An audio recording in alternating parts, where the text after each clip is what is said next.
Network News. Utility worker na ang bangko sa Pulumulok, South Cotabato, patay ng pagbabarili ng sikyo. Sospek, sugatan matapos barili naman ang kanyang sarili.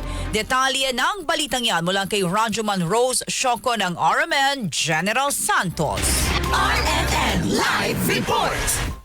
Patay ang isang utility worker ng Development Bank of the Philippines o DBP matapos itong pinagpabaril ng security guard na nasabing bangko sa National Highway ng Barangay Magsaysay, Pulumulok, South Cotabato, alas 5 kahapon ng hapon. Kinilala ang biktima na si Gino Castor, 26 years old, residente ng Barangay Afle, Timoli, South Cotabato, habang ang suspect naman ay kinilalang si Mark Anthony Maral na residente ng Barangay Sulit, Pulumulok. Hindi na nadala sa pagamutan ang biktima matapos itong agad na nasawi. Samantala, sugatan naman ang security guard matapos nitong binaril ang kanyang sarili kung saan nasa critical na kondisyon ngayon sa pagamutan sa bayan ng Pulumulok. Ayon sa live-in partner ng biktima na si Marian Del, mabait ang kanyang live-in partner, pati na rin ang suspect. Napag-alaman na si Gino pa ang tumulong kay Mark Anthony na makapasok ng trabaho sa DBP bilang isang gwardya. Dagdag pa ni Marian Del na wala namang sinabi sa kanya ang kanyang live-in partner na nagkaroon sila ng alitan ng suspect. Sa ngayon, nagpapatuloy pa ang ginagawang imbestigasyon ng Pulumulok Municipal Police Station para malaman ang totoong motibo ng nasabing krimen.